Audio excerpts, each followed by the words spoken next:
Первый заплыв вольным стилем начинают спортсмены возрастной категории 15-16 лет. Преимущество в этой дисциплине плавания в том, что пловцу разрешается плыть любыми способами произвольно, меняя их по ходу дистанции. Главное – прийти первым. Показать наилучший результат старался сегодня и Макшарип Абдулаев из Махачкалы. С каким результатом? 39. Это хороший или не очень? Участники открытого турнира пловцы из Ингушетии, Чечни и Дагестана. Андрей Сухоруков родом из Санкт-Петербурга, но сегодня выступает за сборную Ингушетии. Успел подружиться с кем-нибудь? Ну да, подружился с пацаном, который был со мной вместе заплыл. Абдулла Медов из Назрани. Ему 11 лет, занимается плаванием 3 года. После первого заплыва юниор рассказал, как он пришел в этот вид спорта. Мы с папой в магаз ехали. Друга моего папы. Он мне говорит: Абдулла, хочешь плаванием заниматься? Мне стало интересно, и я попробовал. Вот у меня начало получаться.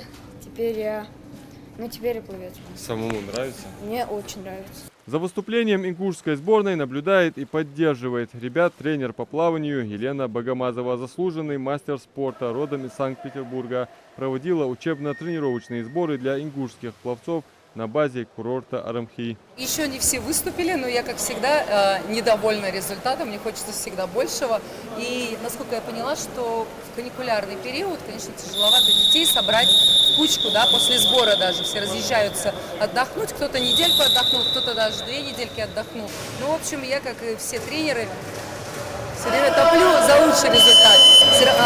Конечно, можно похвалить и нужно хвалить, но всегда нужно стремиться к лучшему. Поэтому соревнования закончатся, будем делать разбор. Открытый турнир по плаванию приурочен к 10-й годовщине образования Федерации плавания Ингушетии. Она создана в марте 2013 года после открытия бассейна при Ингушском государственном университете. В 2012 году открылся бассейн, такой же шикарный бассейн. Еще он попал в программу 500 бассейнов в России тогда еще. И нам бассейн построили, и с 2013 года, через год мы открыли федерацию, и с тех пор мы стараемся, чтобы этот вид спорта у нас развивался. Дети побольше занимались плаванием, и я думаю, 10 лет уже прошло, и хороший результат наши дети добились. И сегодня, в такую дату, в 10 лет, и мы пригласили, это в принципе в первый раз, мы пригласили команды из ближайших республик.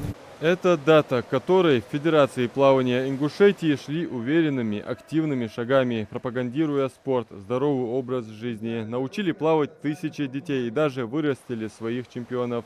Впереди еще октябрьские сборы в Джайрасском районе, затем межрегиональные соревнования. Адам Мережков, Султан Булгучев, Новости 24.